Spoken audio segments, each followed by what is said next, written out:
it's time for our weekend recap. First up is the undisputed lightweight title fight between the reigning champion, Katie Taylor, and the challenger, Kazakhstan's own Firuza Sharipova. This fight played out exactly as I predicted, exactly as I expected. Most were not familiar with Firuza and what she can do ahead of this fight, so their interpretation of the match is going to be flawed. I don't know what the fuck they're talking about. Katie Taylor regularly faces the best and brightest fighters at or around these weights, so if what you're expecting Katie to do is plow through them... Oh, she's just supposed to punch Firuza's head off his shoulders. That is what the expectation is, then Katie won't live up to those kinds of expectations. Not for someone who's ignorant to Firuza Sharipova's abilities as a boxer and what she can do, what she brings to the table. Ahead of this fight, I told you guys that Firuza and Katie have common characteristics, common denominators between them. They're both bouncy, in-and-out fighters that flurry. They're both combination punchers. They have common characteristics, Katie Taylor and Firuza Sharipova, with the difference between them being experience and speed.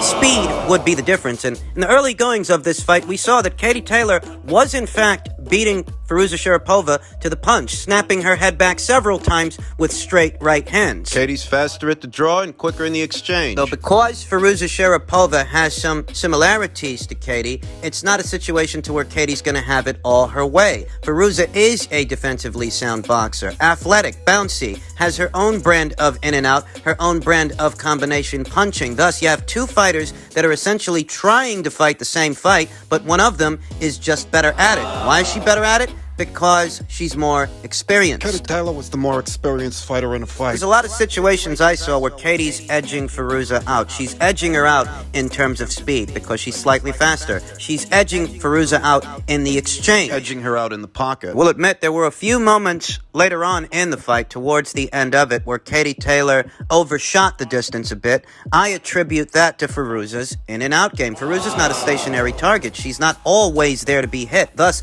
judging the distance in order to land a hard shot. It takes some doing. Katie Taylor has reached a point in her career to where if she ever looks less than perfect, there are a lot of people that are going to have a lot of things to say, especially ahead of what's supposed to be an Amanda Serrano super fight later on next year. But these are people that aren't familiar with Firuza Sharipova. People who aren't familiar with former IBF featherweight champion Jennifer Hahn before her. Essentially what I'm getting at is, if you're not familiar with what the other girl brings to the table, your expectations and your interpretation of the action. If you're not familiar with both fighters and what they bring to the table, what they can do, maybe you're expecting a little bit too much. I've seen Firuza Sharipova in action over the years, and I can safely say that she's definitely a fundamentally sound, well-schooled boxer, but what she's lacking, if she's lacking something, is experience. Experience against top-tier, top-shelf fighters. No substitute for experience. And experience in and of itself is the best teacher. So you have a situation to where two fighters are fighting a very similar fight because they have similar characteristics, but one of them is just better at it, more experienced as an amateur. Definitely more experienced as a professional. Katie Taylor edged out Firuza Sharipova in a lot of situations. Edged her out in the draw, in quickness, edged her out in the exchange. And when this happens often enough, as the rounds accumulate... Hey, listen, the most I could give Firuza Sharipova on my card were 2, maybe 3 rounds. It's a 10-round fight. It's a 10-round fight the way you're talking about Katie winning maybe 7 to 8 out of those 10 rounds, and you're telling me she's... Katie's overrated. While the slack-jawed gawkers ooh and ah over other fighters that are fighting lesser opponents, lesser competition, looking dominant and doing so, but perhaps it's because... lesser competition. Firuza Sharipova didn't look completely out of her depth. I told you guys ahead of the fight. She's a capable boxer, and we're going to see that on the night of the fight. But speed and experience, that's going to be the difference. Firuza will always fall just short of the mark. She's always going to be behind someone like Katie Taylor because Firuza ain't got the stripes. Just behind Katie. Just behind because she is a fundamentally sound, well-schooled boxer, but still, just behind. Congratulations to Katie Taylor for yet another successful title defense of her undisputed titles in the lightweight division, and onward and upward.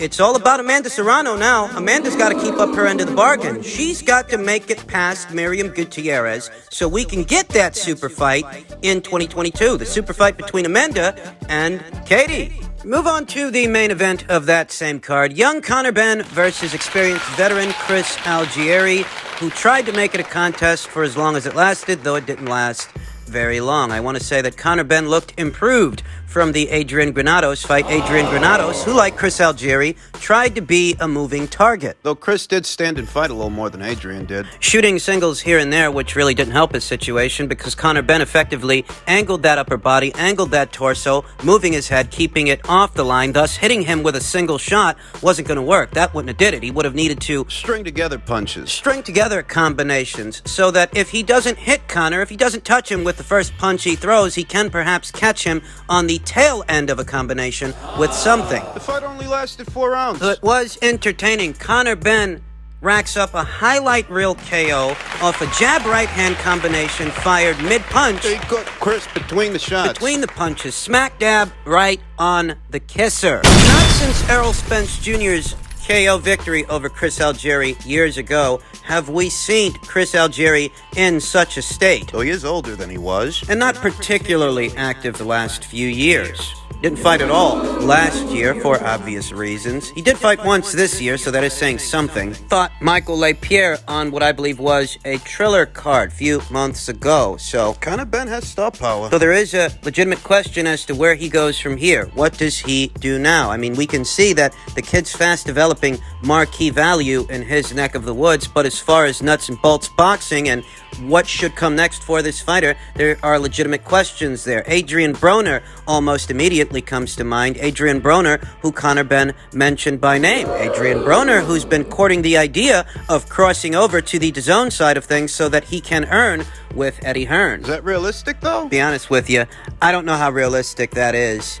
I think that the winner of Amir Khan versus Kell Brook, their showdown, their grudge match set to go down next year, is a more realistic option and a more realistic proposition for Conor Benn. It's a money fight, though. Not an acid test. I don't give a rat's furry fucking ass who you're picking to win that fight, because whoever wins that fight, Both of those guys are on the back nine. both Amir Khan and Kell Brook are circling the drain. They are approaching the end, nearing the end of their careers. Thus, whoever emerges the victor in their fight, should they face Conor Benn, should Conor Benn beat them, whether it's Kell Brook or Amir Khan, it's not the kind of victory you can read that much into. Make no mistake.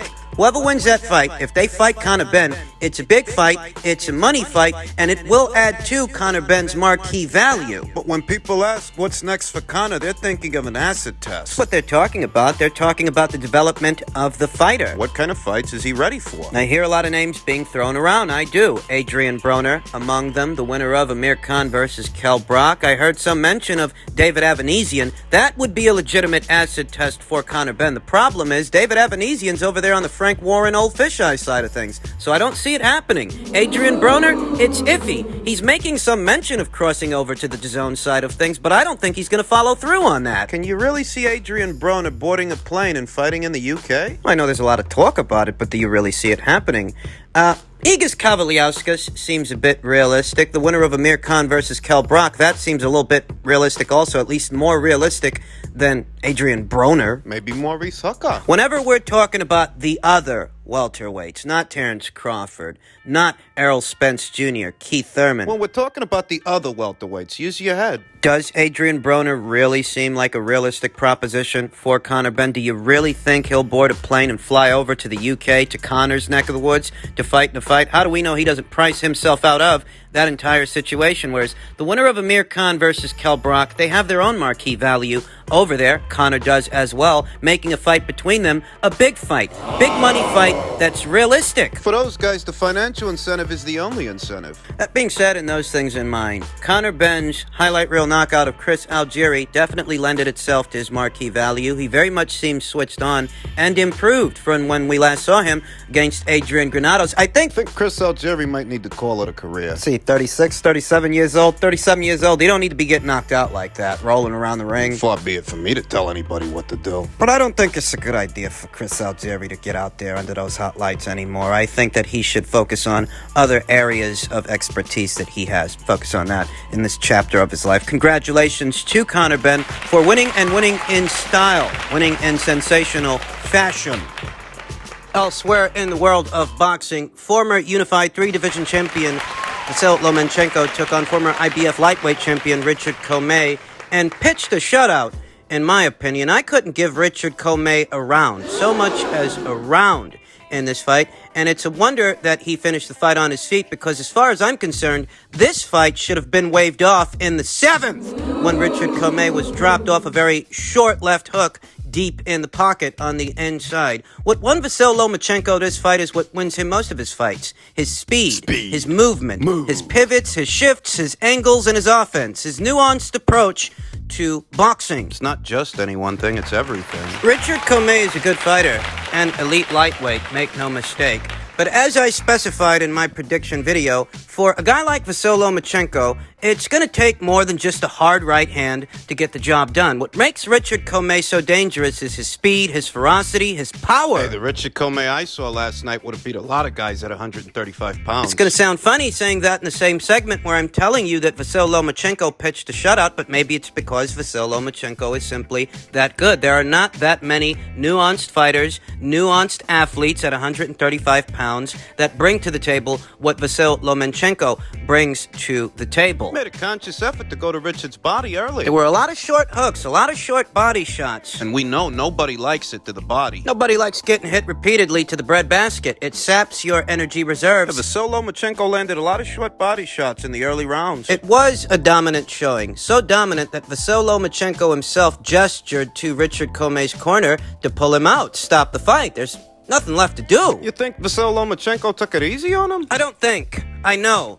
that I've seen fights stopped for less than what Richard Commey experienced in that 7th round. I've seen fights stopped for less, much less than what he endured when he was dropped in the 7th. He struggled to get back on his feet, and he was off balance. And I reiterate, it's not because Richard Commey isn't a good fighter. He's a good fighter, and he's a threat to these young guys. He's a threat to a George Camposos. He's a threat to a Devin Haney. He's a threat to a Joseph Diaz and a Gervonta Davis. And a fight with Richard and any one of those guys is an interesting fight. Richard, who Vasilo Lomachenko dominated from the opening round to the final round. Post-fight, Paco Vercel, president of the WBO, posted this tweet that reads, "Can you imagine Vasilo Lomachenko versus George Camposos in front of 75,000 Aussies?" Oh, I can, because I've been saying it. That order from the WBO won't be far along now. Vasilo Lomachenko went into this Richard Commey fight as the WBO's #1 ranked contender in their ranked standings. So what do you think beating a former champion does for him? How long do you think it's going to take Bob to get Paco on the phone to order the fight? I don't think it's going to take all that long at all. I've been telling you guys since the George Camposos versus Teofimo Lopez fight, since the Devin Haney versus Joseph Diaz fight. I've been telling you guys, Eddie Hearn has a very limited window of opportunity to get the fight done and get it done in a timely fashion. Get it done before Paco and Bob. He's got a limited window of opportunity to do the fight with Devin and George. He really does. For George, the Devin Haney fight, at least from where I'm sitting, is the more winnable fight compared to the Vasilo Lomachenko fight, and the Devin Haney fight represents the greater financial value to George than the Vasilo Lomachenko fight. The Vasilo Lomachenko fight, however, is a fight you have to pay attention to because that would be a mandated title fight, assuming that the WBO orders that fight, and very shortly, I think they will. The difference between the Devin fight and the Loma fight is the Loma fight comes with a time constraint. There's only a limited amount of time to do the Devin Haney fight to circumvent the mandatory, which could very well be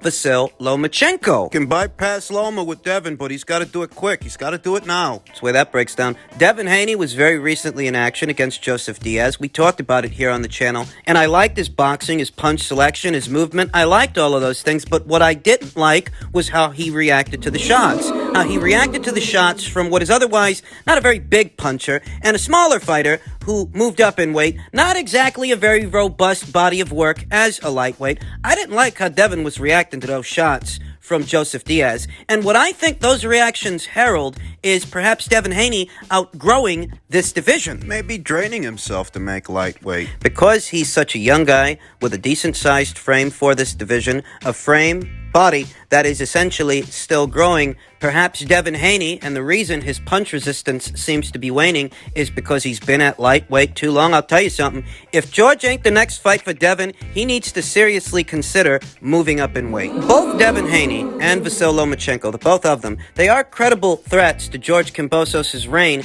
as this division's unified and/or undisputed champion. They're both credible threats to him, but, Devin isn't very likely to knock out a George Camposos, and you have to to wonder, how likely is Devin to win a decision in Australia, where George wants to fight from here on out? I think Vasilo Machenko is actually a bigger threat to George than Devin is, and I think that very shortly, Vasilo Machenko could be the man that WBO orders George Camposos to fight.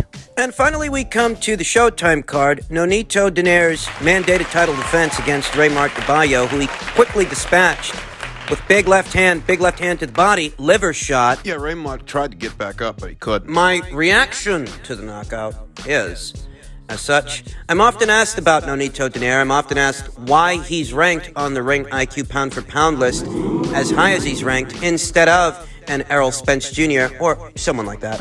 And my answer is simple. If you know anything about Nonito Donaire's body of work, his resume, how many divisions he's been a champion in the past, and the fact that he's still a reigning champion here and now, plowing through unbeaten champions, an unbeaten champion, at least one, to become a champion himself, plowing through his mandatory challengers. Did Errol Spence Jr. knock out an unbeaten champion that's never been knocked out this year? No, but Nonito Donaire did. Did Errol Spence Jr. even defend any one of his 2 world titles this year? No, but Nonito Donaire did. He's doing this. He's doing all of this at 39 years old, 39 years young, I should say, since Nonito Donaire is very much a threat, still a threat, as is his left hook, to anybody at 118 pounds. You must understand that Naoya Inoue is widely accepted as a pound-for-pound fighter, and as it stands, Naoya Inoue had his hardest fight against who? Who was it? Nonito Donaire.